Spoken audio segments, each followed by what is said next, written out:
Aloha and greetings, fellow cancer warriors, survivors, and friends. Oh, I need to make a serious video about lung biopsies. Today's date is July 28th, 2021, and I just found out from my oncologist that I need to get a lung biopsy. I made myself some notes so I wouldn't forget any key points here. Every 4 months, I go for complete brain and body scans, CAT scans, PET scans, MRIs, the works, you name it, to make sure that all my tumors are either shrinking, meaning the chemo is working, and that I'm not growing a new one, or the ones that I do have, they're at least at a bare minimum staying stable. Cancer sucks. I always say it's 1 step forward and 2 steps back, or 2 steps forward and 1 step back, whichever way you want to look at it. It's back and forth. I grow a tumor, it goes away. I grow another one, it goes away. I grow another one. So I'm choosing to not panic and have faith in Jesus because he always takes care of me. All my needs are met. I'm still alive. I woke up again today. I'm choosing to have faith and know that things will work out in my favor. But it's still discerning a little bit. I forgot to ask the doctor specifically which type of biopsy I was going to have. I think I was in shock when he told me I needed to have one. And I'm definitely going to ask when I get to my next appointment. Anyway, let me get to my list here so I don't forget any important points. So today is July 28th, 2021. It was July 9th that I had my recent set of scans, the brain MRI and PET scan, body scan.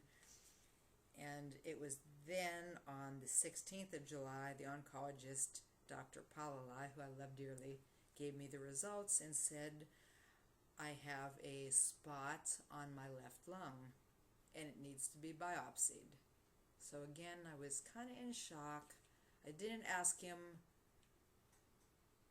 where's the spot? I know it's on the left lung. I don't know where specifically on the left lung. I need to clarify that when I go in again for my next treatment.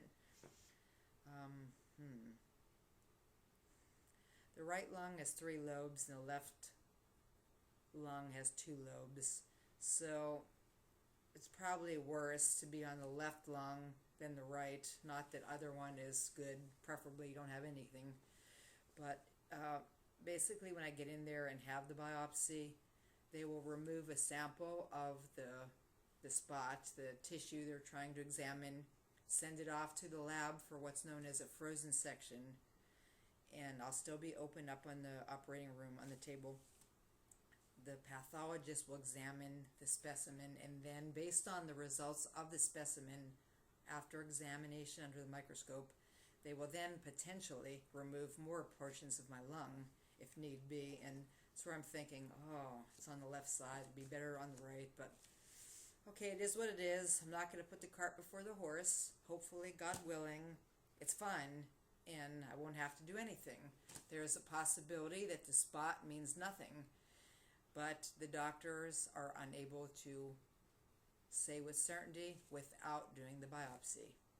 So here I go. With that being said, I made a list of the many types of biopsies that can happen because I like to make these videos informational for other people who may be going through the same type of situation as me. And I don't want anyone to panic, and I hope that these videos help and make you feel better and not afraid, a little bit less afraid. It's still scary, but hopefully my videos help comfort you. And I do need to clarify again, can't believe I didn't ask which type I'm getting and where it is, and I can't even remember the size of the spot. I was just in shock. I know I was. Anyway, okay, so a couple of real quick different type of lung biopsies can be either closed or open. There could be a bronchoscopic lung biopsy where they insert basically a fiber optic tube down your throat, and it goes into your either mouth or nose, and then that tube is fed right into your lungs, and then there's a camera in there that can take pictures, and look, it's pretty cool. but that's considered very non-invasive, and I know for a fact not having that one because I'm going to the operating room. I'm having an invasive procedure. So, okay, fine. It's fun. This is going to make my 18th surgery. I will say on a positive note, both this one and the polyp I had removed 3 months ago, I think it was now, both of them were done in the Queens outpatient surgical center, meaning I check in the morning and I leave about 11 hours later. Hey, that's pretty good. I'm always a frequent flyer in the hospital, and I stay for a month usually. This is the last 2 surgeries in a row, in and out, outpatient surgery, half a day.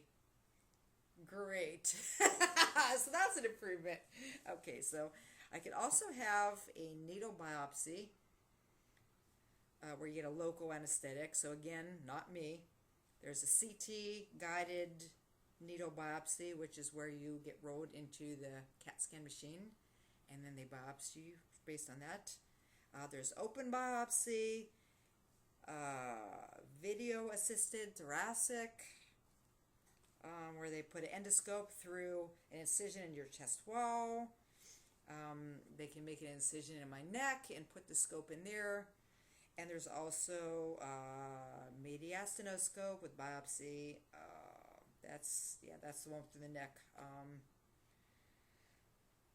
And then the open biopsy, last but not least, which is what I'm just thinking about what he told me, what I can remember, even though I was panicking and in shock. I'm pretty certain I will have an open biopsy. I will check in again and make an updated video giving you the exact details. But in either case, I'm hoping for the best.